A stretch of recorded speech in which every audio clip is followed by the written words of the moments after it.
Hi friends, welcome to Theera's kitchen. இன்றைக்கி நம்ம வீடியோவில் ரொம்ப ஈஸியான டேஸ்டியான சாஃப்டான ரவா லட்டு எப்படி பண்ணுறது தான் பார்க்க போகிறோம். இது ரொம்ப ஸ்வீட் அண்ட் டேஸ்டியாக இருக்கும். கண்டிப்பாக நீங்களும் ட்ரை பண்ணுங்கள். இப்போ தேவையான பொருள் ஒவ்வொன்றா பார்த்துடுவோம் வாங்க. 1/2 கப் தேங்காய் துருவல், 1/2 ஸ்பூன் ஏலக்காய் பவுடர், தேவையான அளவு நெய் எடுத்துக்கோங்க. உடச்சி வச்ச முந்திரி பருப்பு 10 காய்ந்த திராட்சை, 1 கப் ரவை எடுத்துக்கோங்க. காய்ச்சி ஆற வச்ச பால் 1/4 கப், அரைச்ச சர்க்கரை பவுடர் 3/4 கப். இப்போது பாத்திரத்தை ஸ்டவ்வில் வச்சுட்டு 2 ஸ்பூன் நெய் சேர்த்துக்கோங்க. நெய் சூடானதும் முந்திரி பருப்பு சேர்த்து குறைஞ்ச தீயிலே வச்சு லேசாக சிவக்கிற அளவுக்கு வறுத்து எடுத்துக்கணும். கொஞ்சம் போல் சிவந்தால் போதும், ரொம்ப சிவக்கணும்னு அவசியம் இல்லை. ரவா லட்டுக்கும் லேசாக சிவப்பாக இருந்தால் தான் நல்லாயிருக்கும். இந்த மாதிரி செவந்ததுக்கப்புறம் இப்போது திராட்சை சேர்த்துக்கலாம். இப்போ எடுத்து வச்சுருக்க திராட்சையை கலந்துக்குவோம். குறைவான தீயிலே வச்சு முந்திரி பருப்பு திராட்சை ரெண்டுத்தையுமே குறைவான தீயில் வச்சே வறுத்து எடுத்துக்கணும். அப்போ தான் நல்லாயிருக்கும். இதே மாதிரி கிண்டிகிட்டே இருந்தால் போதும். கருகிடாமல் பார்த்து பக்குவமாக எடுத்துடணும். இந்த அளவுக்கு திராட்சை உப்பி வந்ததுக்கப்புறம் முந்திரி பருப்பை ஒரு பிளேட்டுக்கு மாற்றிடுவோம்.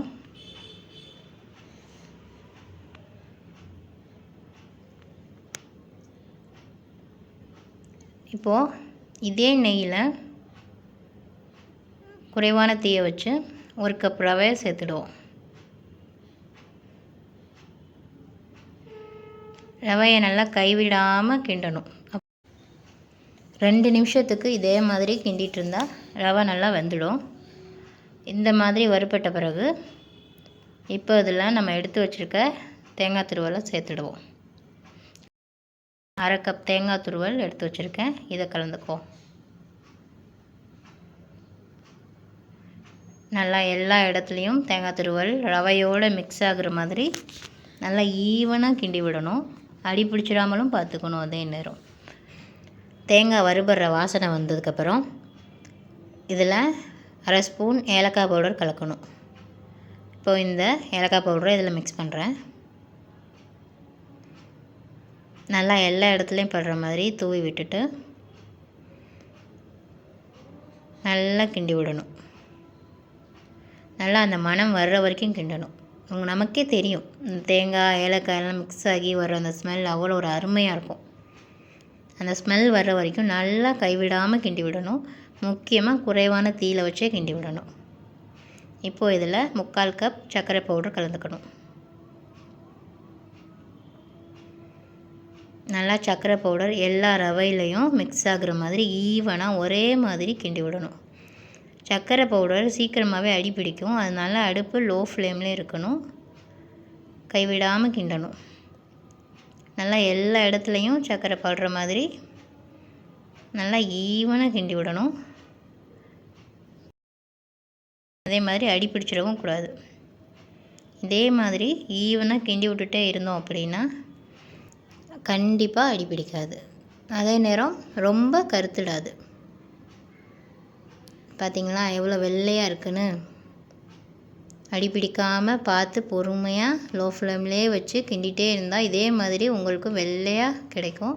ரவா லட்டு பிடிக்கும்போது எங்கேயுமே அந்த ரொம்ப கருப்பாக அந்த செவந்து போயிருக்கிறதுலாம் தெரியவே தெரியாது. நீங்கள் கைவிடாமல் கிண்டிகிட்டே இருந்தாலே போதும். இந்த அளவுக்கு நல்லா மிக்ஸ் பண்ணி விட்டுட்டே இருக்கணும். இந்த மாதிரி செய்யும்போது ரவா லட்டு 10 நாள் 15 நாள் வரைக்குமே வெளியில் கெடாமல் இருக்கும். இதே நீங்கள் ஃப்ரிட்ஜில் ஸ்டோர் பண்ணி வச்சிங்கன்னா 1 மாதம் வரைக்கும் கெடாமல் அப்படியே சாஃப்டாகவே இருக்கும். இப்போ இந்த அளவு வறுபட்டது போதும். இப்போ இதில் 1/4 கப் பால் எடுத்து வச்சுருக்கோம்ல, அதை கலந்துடுவோம். நல்லா எல்லா இடத்துலையும் படுற மாதிரி ஊற்றி கலந்துட்டு நல்லா எல்லா இடமும் படுற மாதிரி நல்லா ஈவனாக கிண்டி விட்டுட்டே இருக்கணும். முக்கியமாக குறைவான தீயில் வச்சே கிண்டணும். அப்போ தான் அடி பிடிக்காமல் இருக்கும், கட்டிப்படாமலும் இருக்கும். நல்லா எல்லாத்துலேயுமே படுற மாதிரி நல்லா கிண்டி விடணும்.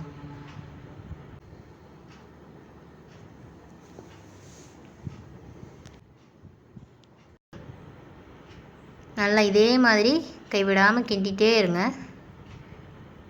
நல்லா கிண்டிகிட்டே இருந்தோம் ஒரு 2 நிமிஷத்துக்கு அப்படின்னா கரெக்டான பக்குவத்துக்கு வந்துடும்.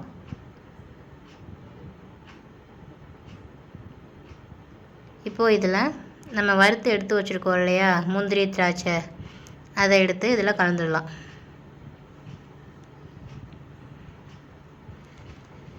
முந்திரி திராட்சை போட்டு நல்லா எல்லா இடத்துலையும் எல்லா மாவுலையும் கலக்கிற மாதிரி கிண்டி விடணும். எல்லா இடத்துலையும் படுற மாதிரி கிண்டி விட்டுட்டே இருந்துட்டு அந்த உருண்டை பிடிக்கிற பக்குவம் வர வரைக்கும் கிண்டினா போதும். நல்லா இந்த மாதிரி கைவிடாமல் அடி பிடிக்காமல் இழுத்து இழுத்து கிண்டணும்.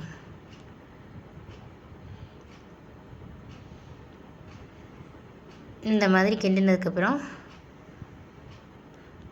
லட்டு பிடிக்கிற பக்குவத்துக்கு வந்துருச்சான்னு செக் பண்ணிக்கலாம். இந்த மாதிரி கொஞ்சமாக கையில் எடுத்து நல்லா அமுத்தி பார்த்தீங்க அப்படின்னா நல்லா ஒன்று சேர்ந்து வரணும். இந்த மாதிரி உருண்டை பிடிக்கிற மாதிரி எல்லாம் ஒன்று சேர்ந்து வரணும். இந்த மாதிரி வந்துச்சுனாலே லட்டு பிடிக்கலாம். இப்போ ஸ்டவ் ஆஃப் பண்ணிட்டு லட்டு பிடிக்கலாம் வாங்க. உங்களுக்கு லட்டு எந்த சைஸில் வேணுமோ அந்த அளவுக்கு அள்ளி மாவு எடுத்துட்டு நல்லா கையால் உருட்டி இது போல் லட்டு பிடிக்கலாம். அவ்வளோதாங்க, நம்மளோட டேஸ்டியான ஸ்வீட்டான ஈஸியான ரவா லட்டு ரெடி ஆயிடுச்சு. இங்கே பாருங்கள் எவ்வளோ அழகாக இருக்குது. இதே மாதிரி எல்லா லட்டுவையும் நம்ம பிடிச்சிடலாம். இதே அளவுகளோடு நீங்களும் செஞ்சிங்கன்னா கண்டிப்பாக 1 மாதம் வரைக்கும் நீங்கள் ஃப்ரிட்ஜில் ஸ்டோர் பண்ணி வைக்கலாம், கெட்டு போகவே போகாது. அவ்வளோதாங்க, நம்மளோட ஸ்வீட்டான சாஃப்டான டேஸ்டியான ரவா லட்டு ரெடி. இந்த ரெசிபி உங்களுக்கு பிடிச்சிருந்ததுன்னா லைக் பண்ணுங்கள், ஷேர் பண்ணுங்கள், கமெண்ட் பண்ணுங்கள். தீராஸ் கிச்சன் சேனலை சப்ஸ்கிரைப் பண்ணுங்கள். தேங்க்யூ.